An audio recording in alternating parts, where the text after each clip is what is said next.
श्रीरामाची जीवनकथा संक्षिप्त वर्णन। 1. जन्म आणि बालपण। श्रीराम हे अयोध्येचे राजा दशरथ आणि राणी कौसल्या यांचे पुत्र होते। ते विष्णूचे 7वे अवतार मानले जातात।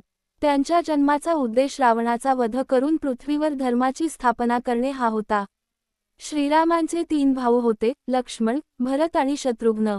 शिक्षण व विवाह। राम, लक्ष्मण, भरत आणि शत्रुघ्न यांनी गुरु वसिष्ठ यांच्याकडे शिक्षण घेतले। त्यानंतर विश्वामित्र ऋषींना मदतीसाठी ते राक्षसांचा संहार करण्यासाठी सोबत गेले। तेव्हा श्रीरामाने ताडका, सुबाहू यांसारख्या राक्षसांचा वध केला। यानंतर त्यांना जनकपूरमध्ये राजा जनक यांची कन्या सीता हिच्याशी स्वयंवरामध्ये विवाह झाला। रामाने शिवधनुष्य तोडले आणि सीतेशी विवाह केला। वनवास। रामाला राजसिंहासनावर बसवण्यासाठी दशरथ राजा तयार होते, पण कैकेयीच्या इच्छेनुसार रामाला 14 वर्षांचा वनवास मिळाला। राम, सीता आणि लक्ष्मण वनात गेले। भरताने सिंहासन स्वीकारले नाही आणि रामाच्या पादुका ठेवून राज्यकारभार चालवला। सीतेचे हरण आणि रावणवध। वनवासाच्या काळात लंकेचा राजा रावणाने सीतेचे अपहरण केले। राम आणि लक्ष्मणाने हनुमान, सुग्रीव आणि वानरसेनेच्या मदतीने सीतेचा शोध घेतला। हनुमान लंकेत गेला, सीतेला भेटला आणि रामाचा संदेश दिला। रामाने वानरसेनेच्या मदतीने समुद्रावर सेतू बांधून लंकेवर आक्रमण केले। अखेर युद्धात रावणाचा वध करून सीतेची सुटका केली।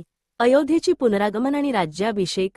वनवास पूर्ण झाल्यावर श्रीराम अयोध्येत परतले, तेथे त्यांचा राज्याभिषेक झाला। यालाच रामराज्य म्हणतात, एक आदर्श, न्यायप्रिय व सुखी राज्य। 6. उत्तरकांड व अंतिम प्रवास। जनतेच्या संशयामुळे रामाने सीतेला पुन्हा वनात पाठवले। तिथे तिने वाल्मिकी ऋषीच्या आश्रमात राहून लव आणि कुश या 2 मुलांना जन्म दिला। पुढे लव कुशांनी रामाशी भेट घेतली। अखेरीस सीता पृथ्वीमध्ये समाविष्ट झाली। नंतर श्रीरामाने आपले अवतार कार्य पूर्ण करून सरयू नदीत प्रवेश केला व वैकुंठ गमन केले। ही श्रीरामाची संक्षिप्त जीवनकथा आहे।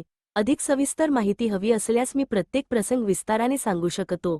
कोणता भाग अधिक सविस्तर पाहायचा आहे? कॉमेंटमध्ये सांगा।